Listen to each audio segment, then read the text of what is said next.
کے بھی دے دیتا ہے. ہر آدمی ماں باپ کے ذریعے پیدا ہوتا ہے. اگر پیدا کرنا چاہے تو جناب عیسیٰ کو بغیر باپ کے پیدا کر دیتا ہے. اگر پیدا کرنا چاہے تو حضرت آدم کو بغیر ماں اور باپ کے پیدا کر دیتا ہے. جب یقین رکھیں, یقین, قرآن مجید پڑھیے. حضرت موسیٰ علیہ السلام فرعون کے دربار میں کھڑے ہیں, چاروں جانب دشمن ہی دشمن ہے. جادوگر آ گئے, انہوں نے سانپ چھوڑے. حضرت موسیٰ کے ہاتھ میں ڈنڈا تھا. حضرت موسیٰ کہتے ہیں یا اللہ کیا کروں؟ تو اللہ تعالیٰ نے فرمایا اپنا عصا پھینک دو. کہنا چاہیے تھا نا کہ یا اللہ ایک ہی تو شے ہے, اتنے سانپ ہے, بچانے کے لیے ڈنڈا ہے, وہ پھینک دوں؟ ڈنڈا پھینکا جاتا ہے, سانپ کو دیکھ کر کے قابو کیا جاتا ہے. یہ میرا اور آپ کا ذوق ہے نا, لیکن انبیاء کرام کا انداز ملاحظہ کیجئے میرے عزیزو. اللہ فرماتے ہیں ڈنڈا, اے موسیٰ ڈال دے اپنا عصا. پہلے نہیں فرمایا کہ سانپ بن جائے گا, فرمایا بس تو ڈال دے. میں اور آپ ہوتے ہیں تو سامنے ہے, ڈنڈا ہاتھ میں ہے, ہم کہیں گے عجیب بات ہے, یہی تو دفاع کی چیز ہے, اسی کو ڈال دوں تو بچوں گا کیسے؟ کہا ڈال دو. تو حضرت موسیٰ نے ڈال دیا. کہا میرے رب کا حکم ہے تو میرے لیے بہتر ہی ہوگا. اللہ فرماتے ہیں جب موسیٰ نے ڈالا تو میں نے اس ڈنڈے کو, اس عصا کو اژدہا بنا دیا. اب کبھی عصا بھی اژدہا بنے, کبھی چھڑی بھی بہت بڑا اژدہا بنی ہے, لیکن قرآن کہتا ہے جناب موسیٰ نے ڈالا تو اللہ نے اژدہا. بلکہ اس سے پیچھے چلیے, عورتیں کمزور یقین کی ہوتی ہیں نا. جناب موسیٰ پیدا ہوئے تو اللہ فرماتے ہیں میں نے موسیٰ کی ماں کے دل میں بات ڈالی, ماں کے دل میں صندوق میں ڈال کے تو اس کو دریا میں بہا دے. اور بھائی صندوق میں کہہ سکتے ہیں نا آکسیجن کیسے جائے گی, اور دریا میں بچے بچنے کے لیے ڈالے جاتے ہیں کہ ڈوبنے کے لیے ڈالے جاتے ہیں. ماں کے دل میں یقین کمزور نہیں تھا اماں کا. انبیاء کے ماں باپ موحد ہوتے ہیں, دین کو ماننے والے. ماں کے دل میں اللہ نے بات, اللہ قرآن میں کہتے میں نے وحی کی, میں نے القاء کیا, میں نے بات ڈالی. حضرت موسیٰ کی ماں کہتی ہے میں نے ڈال کے نا سمندر میں بیٹا, میں نے سمندر میں بیٹا ڈال کے صندوق میں بند کر کے رب کے حوالے کیا. آپ فرماتے ہیں میرے مالک کا بھروسہ کیا تو پھر میرے مالک کا کام دیکھو, کمال دیکھو. میں نے دریا میں ڈالا, اللہ نے فرعون کے گھر میں میرے بیٹے کی پرورش کرا دی. یہ یقین کہ حضرت موسیٰ کے پاس قوم آئی, قرآن پڑھیے. کہا جناب پانی چاہیے. وَإِذِ اسْتَسْقَىٰ مُوسَىٰ لِقَوْمِهِ, موسیٰ نے اپنی قوم کے لیے پانی مانگا. ہم نے کہا فَانْفَجَرَتْ مِنْهُ اثْنَتَا عَشَرَةَ عَيْنًا, اپنا ڈنڈا پتھر پہ مارو. عقل والا آدمی ہوتا تو اڑ جاتا, کہتا یا اللہ پتھروں سے بھی کبھی پانی نکلا ہے؟ اضرب بعصاک الحجر, مارو پتھر پہ ڈنڈا. اللہ کے نبی نے منٹ نہیں لگایا, ٹھا کر کے ڈنڈا لگایا. فَانْفَجَرَتْ مِنْهُ اثْنَتَا عَشَرَةَ عَيْنًا. اللہ فرماتے ہیں جناب موسیٰ نے ایک عصا مارا, میں نے 12 چشمے جاری کر دیے. تو لے تو لا اللہ کرتا ہے, اللہ کہتا ہے پڑھ نماز روزی دوں گا, کہتا ہے سوچتا ہوں. اللہ فرماتے ہیں آجا مسجد میں تیرا ہو جاؤں گا, کہتا ہے دیکھتا ہوں. رب فرماتا ہے تو میرے محبوب کی غلامی کر, میں تجھے محبوب بنا لوں گا. تو کہتا ہے تھوڑا بڑا ہو کے داڑھی رکھنی ہے, ابھی سیانہ ہو کے میں ذرا سرٹیفکیٹ لے لوں اسرائیل سے کہ کتنے سالوں کے بعد آئیں گے, پھر شروع کروں گا. پروگرام بنا رہا ہے, ابھی تو ارادے میں ہے. اللہ کے پیغمبر کا ڈنڈا, اور اس سے زیادہ آگے بات ہو گئی. پیچھے فوج لگی ہوئی ہے فرعون کی, مجمع ہے, ہزاروں لاکھوں کا لشکر لے کے, تلواریں, نیزے. فرعون پیچھے, آگے دریا آ گیا. حضرت موسیٰ علیہ السلام کھڑے ہیں, اب کدھر جائیں؟ اللہ پاک نے فرمایا مارو ڈنڈا. کہاں؟ پانی پہ ڈنڈا مارو. اب حضرت موسیٰ علیہ السلام پانی پہ ڈنڈا مارے تو پانی ابھرے گا, اس سے زیادہ کیا ہوگا؟ پہلے پتھر پہ ڈنڈا مروایا تو پانی نکلا, اب پانی پہ ڈنڈا مروایا. فَإِذْ فَرَقْنَا بِكُمُ الْبَحْرَ فَأَنْجَيْنَاكُمْ وَأَغْرَقْنَا آلَ فِرْعَوْنَ. اللہ فرماتے ہیں موسیٰ نے پانی پہ ڈنڈا مارا تو میں نے پانی میں رستے بنا دیے. ایک جگہ ڈنڈا مارا تو پانی نکل آیا, دوسری جگہ عصا مارا تو پانی خشک ہو گیا. 12 چشمے بن گئے, 12 رستے بن گئے دریا میں سے. حضرت موسیٰ علیہ السلام گزر گئے, اور اللہ فرماتے ہیں فرعون بھی آیا تو اسے میں نے غرق کر دیا, اور وہ کھڑا دیکھتا ہی رہ گیا کہ بنا کیا ہے. یہ تو بات ہے حضرت موسیٰ کی, میرے مصطفیٰ کے غلام. حضرت سعد بن ابی وقاص قادسیہ کی جنگ کے لیے نکلے, رستے میں دریائے نیل آ گیا. حضرت سیدنا سعد بن ابی وقاص اب کہاں سفر طے کر کے آئے, کہتے ہیں پتہ ہی نہیں تھا کہ دریا آ جائے گا. اب دور دور تک پل کوئی نہیں. صحابہ کہتے ہیں دشمن للکار رہا, حضرت سعد بن ابی وقاص دریا کنارے کھڑے ہوئے. ایمان یقین اور استقامت، ڈٹ گئے. کہنے لگے او دریا، اگر تو حضرت موسیٰ کی نافرمان قوم کو رستہ دے سکتا ہے، محمد عربی کے وفادار نوکر ہیں، ہم تو رسول اللہ کے ماننے والے ہیں. دشت تو دشت ہے، دریا بھی نہ چھوڑے ہم نے، بحر ظلمات میں دوڑا دیے گھوڑے ہم نے. فرمایا چھوڑ رستہ. صحابہ کہتے ہیں اس وقت ہم نے نعرے لگائے جب دریا نے رستہ ہی چھوڑ دیا. کہتے ہیں پھر اللہ رسول پر ہم ذکر کرنے لگے، درود پڑھنے لگے، دریا سے رستے بن گئے. فرماتے ہیں 10,000 کا لشکر گزر گیا. اس پار جب گیا نا تو حضرت سعد بن ابی وقاص نے پھر مجمع پہ نظر ڈالی. فرمایا کسی کی کچھ ہے تو نہیں رہ گئی پانی میں، کوئی دریا میں چیز تو نہیں رہ گئی. ایک صحابی کہنے لگے میرا مٹی کا پیالہ رہ گیا ہے.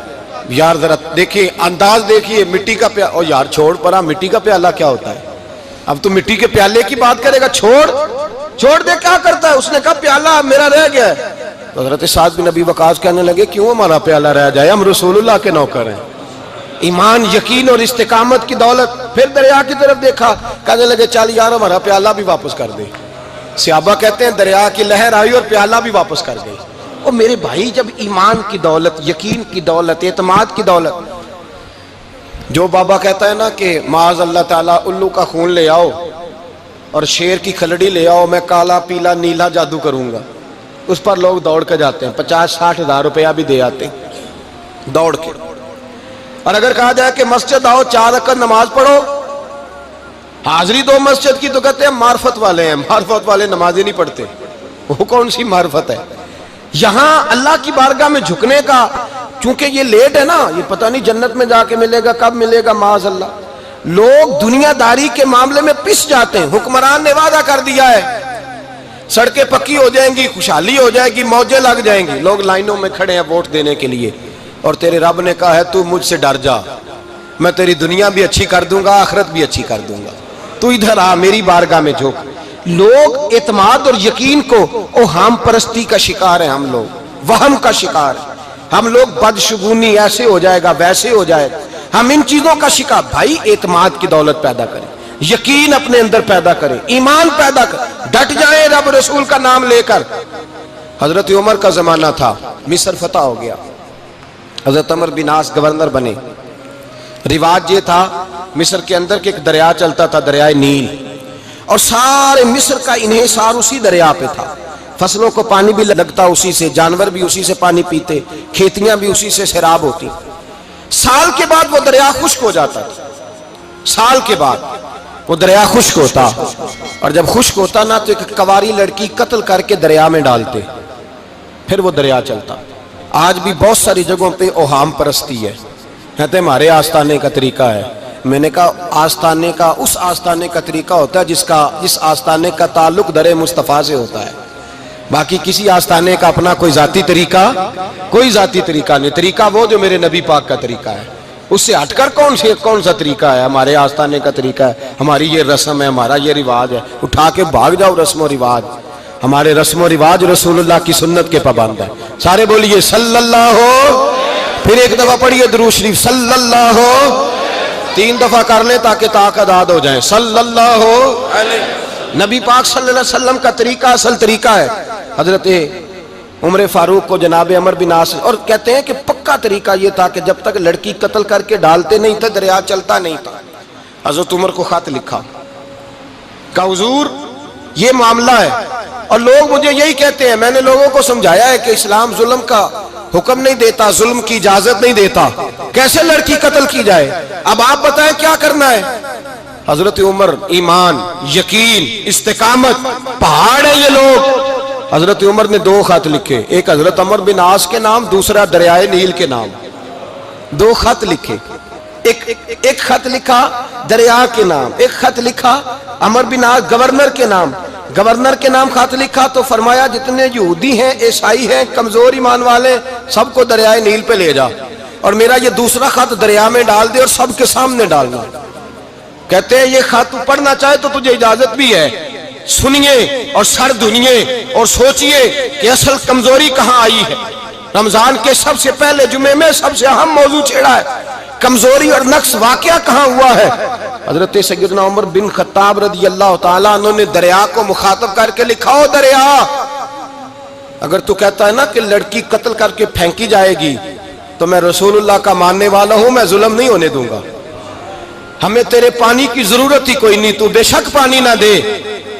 اور اگر تو اللہ کے حکم سے بہتا ہے، اگر تو اللہ کے حکم سے بہتا ہے تو پھر اللہ کا بندہ اور مصطفیٰ کا غلام عمر تجھے حکم دیتا ہے کہ فوراً بہنا شروع کر دے، فوراً منٹ نہ لگانا۔ حضرت سیدنا عمر بن عاص فرماتے ہیں لشکروں کے لشکر لے کے میں دریائے نیل پہ پہنچا اور بھرے مجمع میں جناب عمر کا خط میں نے ڈالا تو دریا نے بہنا شروع کر دیا۔ فرماتے ہیں دریا بہنے لگا اور غیر مسلم کلمہ پڑھنا شروع ہو گئے۔ لوگ مجھے کہنے لگے کیا دکھایا ہے جو کلمہ پڑھ رہے ہیں؟ تو میں نے کہا دکھایا کچھ بھی نہیں، یہ حضرت عمر کے ایمان کی قوت کی برکت ہے کہ بہت سارے لوگوں نے کلمہ پڑھنا شروع کر دیا۔ یہ ایمان کی قوت، ڈرا ہوا مسلمان، سہما ہوا مسلمان، یہ کبھی امریکہ کے پیچھے بھاگتا ہے، کبھی یورپ کے پیچھے بھاگتا ہے، کبھی ادھر جاتا ہے، کبھی ادھر جاتا ہے۔ اپنی دنیا آپ پیدا کر، اگر زندوں میں ہے، سر آدم ہے، ضمیر کن فقہ ہے زندگی۔ جب ایمان کی طاقت پیدا ہوتی ہے، جب قوت پیدا ہوتی ہے، پھر انسان کے اخلاق سمر جاتے ہیں، پھر اس کا نظریہ سیدھا اللہ رسول کی ذات پر جا کے کھڑا ہوتا ہے۔ جنہیں آزمایا گیا تھا حضرت ابو بصیر رضی اللہ تعالیٰ، ہمیں تو تھوڑا سا جھٹکا لگ جائے نا مذہب کا، تھوڑا سا لوگ دین کی طرف آتے ہیں تو اس میں نا تھوڑی تکلیف ہے۔ صحیح بخاری کی حدیث، اس میں تکلیف ہے، سچ کہہ رہا ہوں، صحیح بخاری کی حدیث ہے۔ ایک صحابی نے کہا تو حضور میں آپ سے پیار کرتا ہوں، نبی پاک نے فرمایا اچھی طرح سوچ لے۔ سوڑیا نہیں پیار ہے، فرمایا چل پھر سوچ لے۔ حضور بڑا پیار، میں سوچ لے۔ کہا محبوبہ بڑا پیار ہے، تو نبی پاک نے فرمایا پھر تیاری کر لے، جس طرح گہری جگہ پہ پانی تیزی سے آتا ہے تیری طرف مشکلات بھی تیزی سے آئیں گی، تیزی سے۔ یہ شہادت گاہ الفت میں قدم رکھنا۔ لوگ آسان سمجھتے ہیں مسلمان ہونا، ذرا اچھی طرح سوچ لے، جو مجھ سے محبت کا دعویٰ کرے گا اسے تکلیف ہے، بولو اسے تکلیف ہے، یہ پکی بات۔ جو محبت میں مخلص ہو وہ دیکھ لے میں آزمائش میں کتنا ہوں۔ تو اگر کوئی کہتا ہے نہیں مذہب میں جائیں گے تو موجیں لگ جائیں گی، تو یہ بات درست نہیں ہے، یہ تو بڑا مشکل کام ہے۔ یہ تو اس سے پوچھو نا جو اس منصب پہ ہے، ایک کٹھن مرحلہ ہے، کٹھن۔ یہ شہادت گاہ الفت میں قدم رکھنا۔ لوگ آسان سمجھتے ہیں مسلمان ہونا، روتا ہے فلک برسوں، پھر جا کے یہ حالات درست ہوتے ہیں۔ تو بھائی یاد رکھیں اور سمجھیں، حضرت ابو بصیر رضی اللہ تعالیٰ عنہ، نبی پاک صلی اللہ علیہ وسلم نے نہ طے کر لیا کفار کے ساتھ، حدیبیہ کی جنگ ہوئی تو فرمایا اگر کوئی مسلمان مکے چلا جائے گا تو کافر کہنے لگے ہم واپس نہیں کریں گے، اور اگر کوئی کلمہ پڑھنے والا ستایا ہوا مسلمان مدینے آئے گا تو مسلمانوں کو واپس کرنا پڑے گا مسلمان اپنا بندہ نہیں رکھ سکتے۔ اور مسلمانوں کا کچھ شخص غلطی سے بھی مکے چلا گیا تو مکے والے واپس نہیں کریں گے۔ حضرت ابو بصیر رضی اللہ تعالیٰ عنہ صحابی تھے، باپ نے، بھائی نے، محلے والوں نے قید کیا ہوا تھا کلمہ پڑھنے کی وجہ سے، پیروں میں زنجیریں تھیں، بیڑیاں تھیں، کسی طریقے سے جیل توڑ کے دوڑے مدینے پہنچے۔ کہتے ہیں رستے میں کسی آدمی کے ساتھ گھوڑے پہ کچھ دیر بیٹھا پھر پیدل چلا۔ صحابہ کہتے ہیں اتنا دردناک منظر بڑا کم ہم نے دیکھا۔ ابو بصیر جس گلی سے گزرتے وہاں خون پھیل جاتا، ان کی ٹانگیں خون سے کٹتی، وہ زنجیریں بندھی ہوئی، در رسول پہ حضور میں بھاگ کے آیا ہوں۔ کہتے ابھی نبی پاک صلی اللہ علیہ وسلم ان کی بات سن ہی رہے تھے کہ پیچھے سے قریش کے 2 سپاہی بھی آ گئے، کہنے لگے یہ بھاگ کے آیا ہے اور آپ کا وعدہ تھا کہ آپ واپس کریں گے۔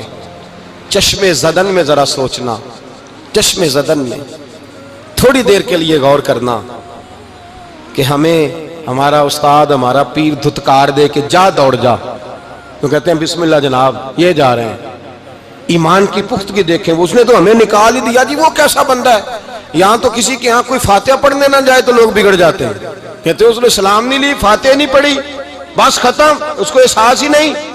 حضرت سیدنا ابو بصیر سامنے کھڑے، سامنے 2 سپاہی آ گئے، ذرا دیکھیے ایمان کی پختگی، ایمان، یقین اور استقامت۔ امام بہقی نے دلائل کے اندر لکھا ہے، فرماتے ہیں نبی کریم صلی اللہ علیہ وسلم نے ان کی طرف دیکھا تو حضور کی مقدس آنکھیں آنسوؤں سے بھر گئیں۔ حضور نے فرمایا ابو بصیر تیری تکلیف مجھے نظر آ رہی ہے پر میں نے وعدہ کیا ہوا ہے، میں نے وعدہ۔ بھائی یہاں ڈٹ کے رہنا بڑا مشکل ہے، یہاں قائم رہنا بڑا کٹھن مرحلہ ہے۔ یہاں آزمائش کے موقع پر دین پر انہوں نے تو رکھا ہی نہیں، لوگ تانے دیتے ہیں، باتیں کرتے ہیں، رکھا ہی نہیں، تو پھر ان کا بنتا ہے۔ حضور نے فرمایا تجھے جانا پڑے گا۔ صحابہ کہتے ہیں پورے مدینے میں ایسے تھا جیسے سوگ کا سما ہو، جب وہ دو سپاہی حضرت ابو بصیر کو پکڑ کے لے جا رہے تھے تو وہ پلٹ پلٹ کے پیچھے دیکھتے تھے، پلٹ پلٹ، پیروں میں خون ہے، آنکھیں آنسوں سے بھری ہوئی۔ فرماتے ہیں جب وہ پلٹ رہے تھے تو مدینے کی گلیاں بھی رو رہی تھی۔ میرے نبی پاک جب وہ آنکھوں سے اوجھل ہو گئے تو حضور بیٹھ گئے زمین پہ، نبی پاک نے رونا شروع کر دیا۔ فرمایا اللہ تو نے اس شخص کی مدد فرمانی ہے، اس پر کرم کرنا ہے، اللہ اس کا خیال فرمانا، اس کے لیے دعا کی، حضور روئے۔ حضرت ابو بصیر باہر نکلے تو وہ جو کافر تھے نا وہ کہنے لگے تو بڑا بنتا تھا ان کا، انہوں نے تجھے رکھا نہیں، تجھے رکھا بھی نہیں۔ تو حضرت ابو بصیر نے تھپڑ مارا منہ پہ، کہنے لگے میں وہ نہیں جو تھوڑی سی بات سے بدل جاؤں، ایمان یقین اور استقامت کی دولت ملی ہوئی ہے۔ آپ فرمانے لگے میرا تو ایمان اور پختہ ہو گیا ہے کہ میرا نبی اپنے وعدوں کا بڑا پابند ہے، میرا رسول اپنے وعدوں کا بڑا پابند ہے۔ حضرت ابو بصیر کہتے ہیں مدینے کی سرحد گزر گئی تو میں نے کھینچی تلوار ان میں سے ایک سپاہی، اب آؤ میرے مقابلے میں جس نے آنا ہے۔ ایک کو مارا، دوسرا بھاگ گیا۔ فرماتے اب میں مکے جا نہیں سکتا تھا، جاؤں گا تو وہ زیادہ ماریں گے، مدینے حضور نے قبول نہ فرمایا۔ فرماتے ایک جنگل میں جا کے العیس نام کی ایک بستی تھی، وہاں ڈیرا لگا لیا، دریا کے کنارے، پانی پی لیتا، پتے کھا لیتا، تن تندور ہڈاں دا بالن تے اسی ہاواں نال تپایا، کپ کپ مکیاں پیڑے کیتے تے اتوں صبر پلیتھن لایا، تن دی ہانڈی تے من دا سالن اتے لون صبر دا پایا۔ غلام فریدا وے میں ساری تیری، غلام فریدا وے میں ساری تیری، تینوں وجہ یقین نہیں آیا۔